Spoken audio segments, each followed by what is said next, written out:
السلام علیکم 12th class کے طلباء و طالبات، آج ہم ہمارے فارسی نصاب کی غزل نمبر 3 عارف قزوینی کی غزل پڑھنے جا رہے ہیں۔ بچوں، غزلوں کے سلسلے میں یہ تیسری غزل ہے جس میں کل 9 اشعار ہیں، اور شاعر کا تعارف یہاں پر ہم آپ کو کروا دے رہے ہیں۔ مرزا ابو القاسم عارف 1882 میں قزوین میں پیدا ہوئے، اسی لیے ان کا تخلص قزوینی ہے۔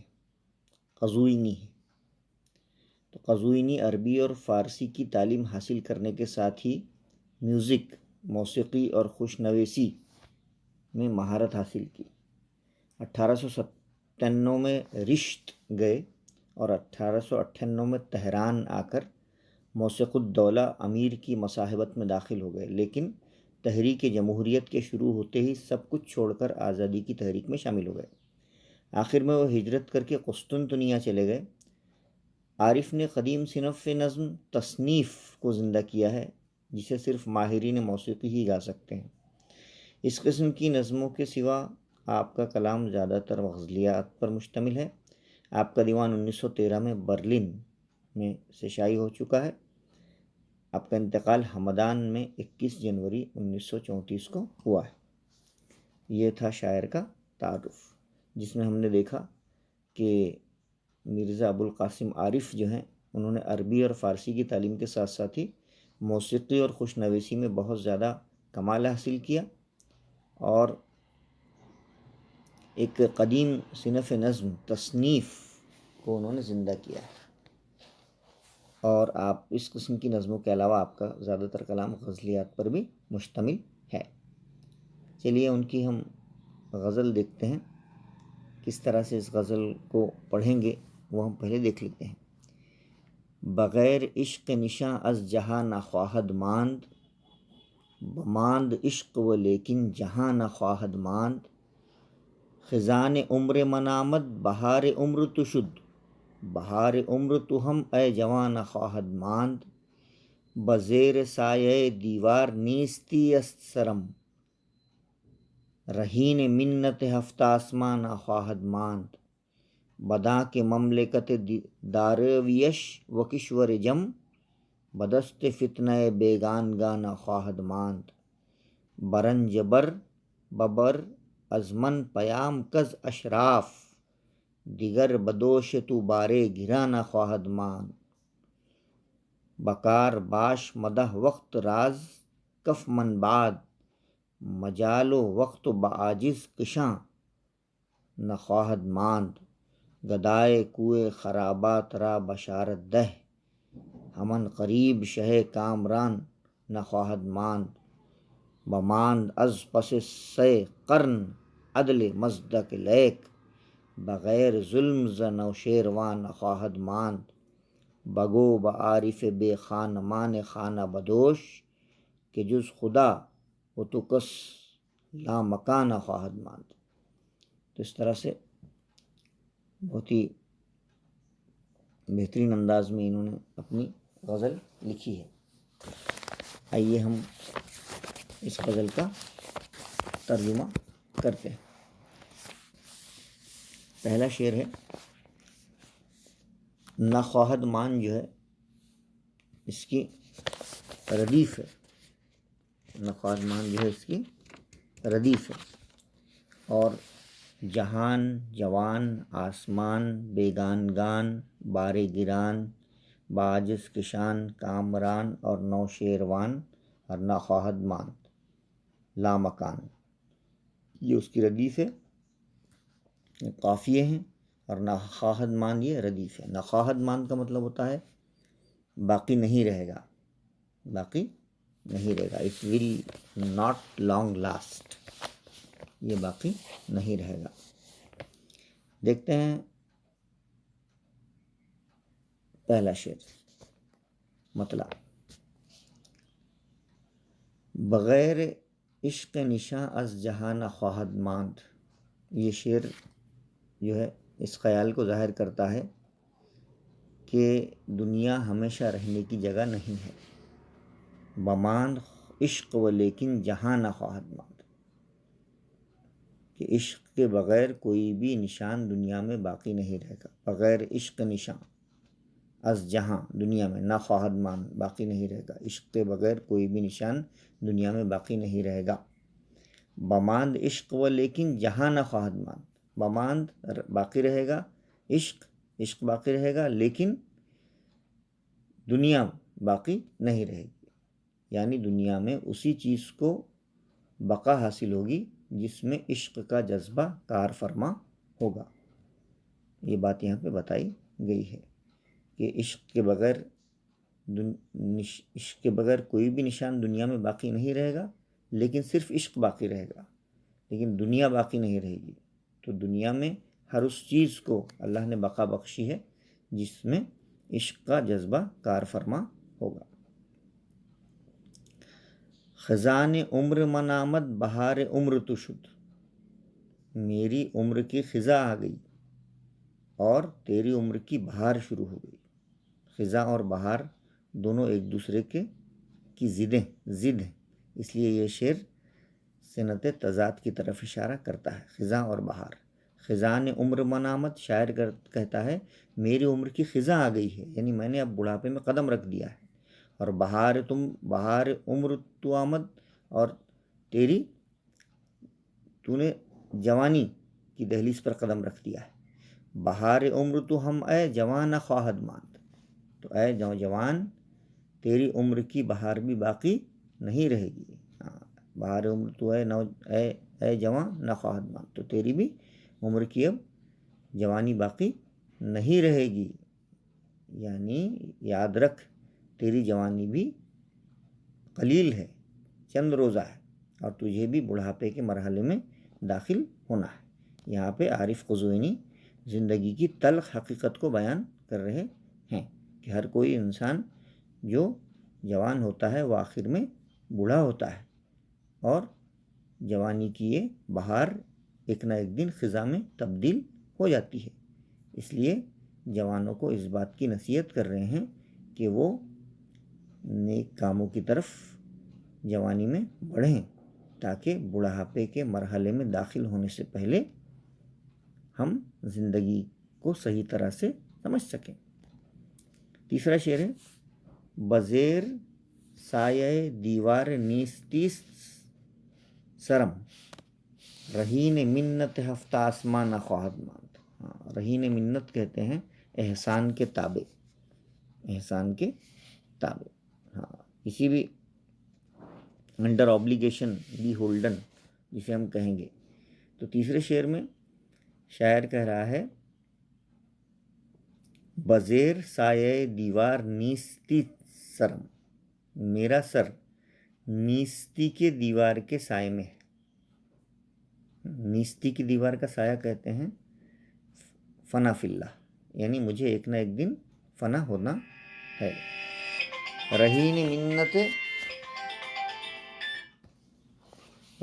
منت ہفتہ آسمان نہ خواہد ماند، یعنی میں 7 آسمانوں کے احسان کا گروی نہیں رہوں گا۔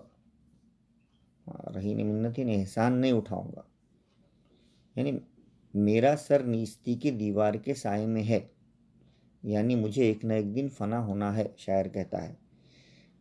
اور رہین منت ہفتہ آسمان نہ خواہد ماند، میں 7 آسمانوں سے جو ہے زندگی کی بھیک نہیں مانگوں گا۔ یہاں پر شاعر جو ہے اپنی خودی، کتنی اس کے اندر خودی ہے وہ بتا رہا ہے، وہ کتنا خوددار ہے وہ بتا رہا ہے کہ جب مجھے ایک نہ ایک دن فنا ہونا ہے تو میں کسی کا احسان اپنے سر کیوں رکھوں، جبکہ میں فانی انسان ہوں، لہٰذا مجھے کسی کے احسان کا بوجھ اپنے سر پر یا اپنے کاندھوں پر نہیں رکھنا ہے۔ چوتھا شعر ہے، بدا کے مملکت دیوار یوش و کشور جم، یہاں پہ 2 بادشاہوں کے نام لیے گئے ہیں، مملکت ہے ان کی۔ اب بادشاہوں کے نام ہے دیوار یوش اور جم۔ تو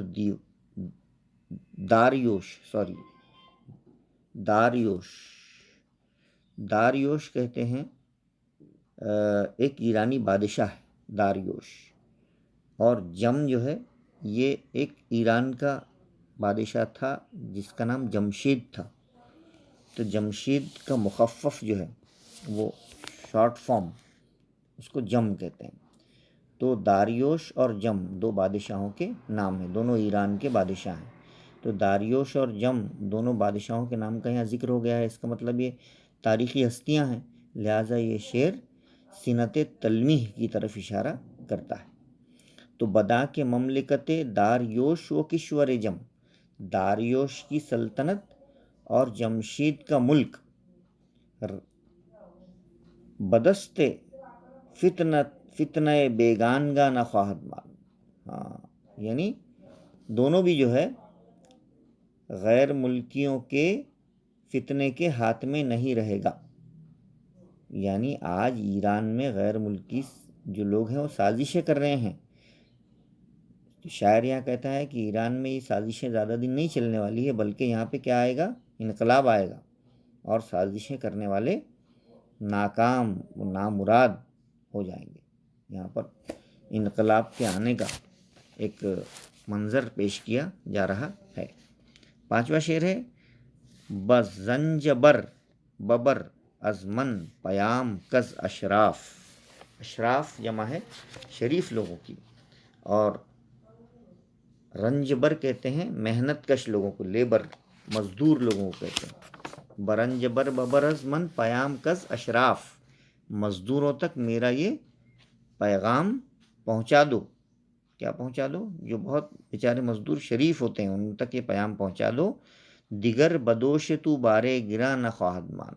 دوش یعنی کاندھا، دوش یعنی کاندھا، کہ اب شریفوں کا اور نوابوں کا بوجھ اب تیرے کاندھے پر باقی نہیں رہے گا. یعنی تیرا کاندھا جو لوگوں کے احسانوں سے دبا ہوا ہے. یعنی یہاں پہ انقلاب کے نتیجے میں شاعر کہتا ہے کہ ایسی حکومت بنے گی جس میں نوابوں اور جاگیرداروں اور سرداروں کی حکمرانی اور ان کی ڈکٹیٹرشپ ختم ہو جائے گی، اور ایک عام انسان اور عام مزدور کا حکم چلے گا اور تاریخ کا پہیہ پلٹے گا.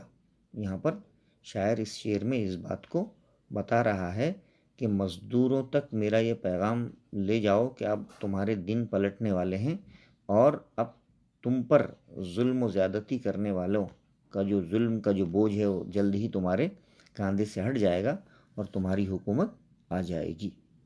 لہٰذا یہاں پہ ایک خوش آئین جو ہے بات وہ ان سے کہہ رہے ہیں. چھٹا شعر جو ہے بکار باش مدا وقت را زکف من باد مجال و وقت بعاجز کشان خواہد ماند. چھٹا شعر میں شاعر کہہ رہا ہے کہ بکار باش، کام میں لگا رہے، کام میں مصروف رہے، مدا وقت را زکف من باد، اور وقت کو ہاتھ سے مت جانے دے، وقت کی قدر کر اور کام میں مصروف رہے. مجال وقت بعاجز کشاں نہ خواہد ماند، اس لیے کہ عاجزوں کے لیے کوئی وقت باقی نہیں رہے گا اور کوئی مہلت بھی باقی نہیں رہے گی. یہاں پہ شاعر لوگوں کو کہہ رہا ہے کہ وقت کو فضول کاموں میں ضائع مت کرو. یعنی ملک سے بادشاہت کا خاتمہ ہو جائے گا اور تمہیں جو ہے وقت کو صحیح کاموں میں خرچ کرنا ہے. اگر بادشاہ بھی وقت کو صحیح کاموں میں خرچ نہیں کرے گا تو بادشاہ کا بھی وقت اسی طرح جائے گا جس طرح مزدور کا جائے گا. یعنی وقت کسی کا انتظار نہیں کرتا ہے، لہٰذا کام میں لگا رہنا اور وقت کا صحیح استعمال کرنا اور آج کا کام کل پر نہ جانے دینا اور وقت کو فضول ہاتھ سے ضائع نہ کرنا، یہی جو ہے یہی بات مزدوروں کو بادشاہ بنا دیتی ہے. اور اگر وقت کا استعمال ہم صحیح نہیں کریں گے تو ہمیں وقت کوئی مہلت نہیں دے گا، چاہے ہم بادشاہ ہی کیوں نہ ہو. ہم وقت کی قدر کیے بغیر کسی کام میں کامیاب نہیں ہو سکتے. تو یہاں پہ اس چھٹے شعر میں شاعر نے وقت پر کام کرنے اور وقت کو ضائع نہ کرنے میں انسان کی بہتری بتائی ہے، ورنہ بعد میں انسان کو وقت ضائع کر کے پچھتانا پڑے گا، ایسا وہ کہہ رہے ہیں۔ 7واں شعر ہے، گدائے کوئے خرابات را بشارت دہ۔ خرابات کہتے ہیں ویران جگہ کو، اور بشارت کہتے ہیں خوشخبری کو۔ تو یہاں پہ کہہ رہے ہیں کہ میکدے کی گلی کے فقیر کو خوشخبری سناؤ۔ کو کہتے ہیں گلی کو، خرابات کہتے ہیں یہاں پہ ویران جگہ، میکدہ بھی شمار ہو سکتا ہے کہ ویران جگہ کی گلی کے فقیر کو خوشخبری سنا دو کہ ہم ان قریب شہ کامران نخواہد ماند، کہ ان قریب فاتح جو کامیاب کامران بادشاہ بھی ان قریب وہ بھی نخواہد ماند باقی نہیں رہے گا۔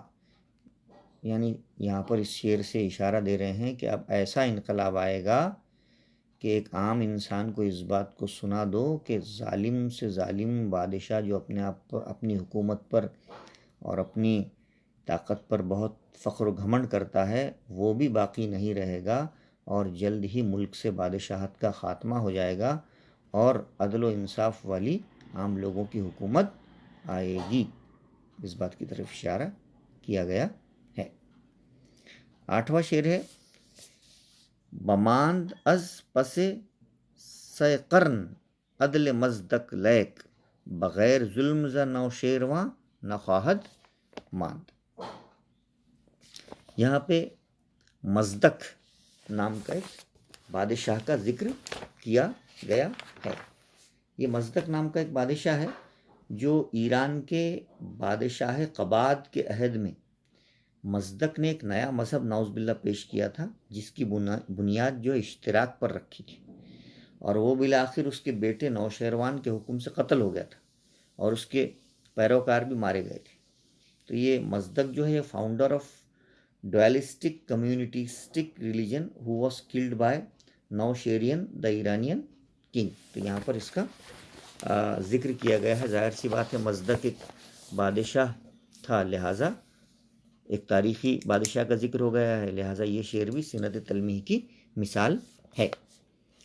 تو کہہ رہا ہے کہ بماند از پس سے قرن، 30 قرن کہتے ہیں 30 صدیوں کو، 30 صدیوں کے بعد بھی مزدک کا عدل باقی ہے، ولیکن بغیر ظلم ز نوشیروان نخواہد ماند، لیکن نوشیروان کا نام بغیر ظلم کے باقی نہیں رہے گا۔ تو مزدک ایران کا ایک بادشاہ تھا، مصلح تھا، وہ زمین جائیداد میں تمام باشندوں کے مساوی حقوق کا علم بردار تھا۔ وہ کہتا تھا کہ سب کو جو ہے برابر برابر سب چیزیں ملنا چاہیے، اشتراک ہونا چاہیے، اور اس کا نظریہ اشتراکیت کی شکل میں آج بھی باقی ہے، مگر نوشیروان جو انصاف میں مشہور ہے، اس کا نام جو ہے گویا ظالموں میں شمار ہوگا۔ تو نوشیروان نام کا بھی بادشاہ ہے اور مزدک نام کا بھی ہے، دونوں یہاں پہ تاریخی ہستیاں ہیں، لہٰذا یہ شعر جو ہے سنت تلمیح میں شمار ہوگا۔ آخری شعر ہے، مقطع میں کہہ رہے ہیں کہ بگو بعارف بے خانمان خانہ بدوش، کہ عارف جو ہے یہ بے گھر ہے، بے خانمہ یعنی خانہ بدوش ہے، بے گھر ہے، خانہ بدوش عارف سے بگو، بگو یعنی کہہ دو، کیا کہہ دو کہ جز خدا کہ خدا کے علاوہ وہ تو کس لا مکان خواہد ماند، کہ خدا کے علاوہ کوئی لا مکان نہیں رہے گا۔ یعنی خدا کا ایک وصف یہ ہے کہ وہ لا مکان ہے، یعنی اس کی جگہ محدود نہیں ہے، ہر جگہ ہے خدا، اس کو کوئی، خدا کی ذات کو کسی مکان میں قید نہیں کیا جا سکتا۔ عارف قزوینی کے پاس گھر نہیں ہے، گویا وہ بھی خدا کی طرح لامکاں ہے۔ یہاں پر عارف قزوینی نے خدا کی صفات میں سے ایک صفت لامکانی کی صفت کو تشبیہ دی ہے، کہ جس طرح خدا لامکاں ہے، خدا کی لامکانی ایک وسیع پیمانے پر ہم لے سکتے ہیں، تو عارف کی لامکانی، عارف کی غربت بھی یہ ہے کہ خدا جو ہے کسی جگہ میں محدود نہیں ہے، لہذا عارف کے پاس بھی، عارف بھی کوئی مکان نہیں رکھتا ہے۔ اس طرح سے یہاں پہ ہم نے غزل کے 9 شعر دیکھے ہیں۔ چلیے اس کی ایکسرسائز ہم دیکھ لیتے ہیں۔ ویب خاکہ مکمل کیجیے۔ یہاں پہ ویب ڈائیگرام ہے۔ نام کیا ہے شاعر کا؟ مرزا ابو القاسم، شاعر کا مرزا ابو القاسم، اور تخلص ہے عارف، ہے نا، اور سن پیدائش 1882 اور مقام پیدائش قزوین۔ اوکے، اس کے بعد درج ذیل مصروں کی مناسب جوڑیاں لگائیے، ہے نا۔ بغیر عشق نشاں از، بغیر عشق نشاں از جہاں نہ خواہد ماند، ہے نا، برابر ہے، جہاں نہ خواہد ماند۔ سامنے اس کے بے میں اس کے شعر کا اگلا پارٹ ہے۔ بزیر سایہ دیوار نیستیست سرم۔ اس کے بعد ہے گدائے کوئے خرابات را بشارت بدہ، بشارت دہ، بدہ نہیں بلکہ دہ۔ اس کے بعد دیگر بدوش تو بارے گرا نخواہد ماند، اور آخری میں ہے ہمن قریب شہ کامران نخواہد ماند۔ اس طرح سے بہت آسانی سے اس کو آپ میچ کر سکتے ہیں۔ اس کے بعد write the rhyming words from the ghazal in correct order. Ghazal کے قافیے تلاش کر کے ترتیب وار لکھیے۔ تو غزل کے جو قافیے ہیں، قوافی جسے ہم کہیں گے، جہان، جوان، آسمان، بیگان، گان، دیکھیے، جہان، جوان، آسمان، بیگان، گان، گران، کشان، کامران، نوشیروان اور لامکان، ہے نا، اس طرح سے۔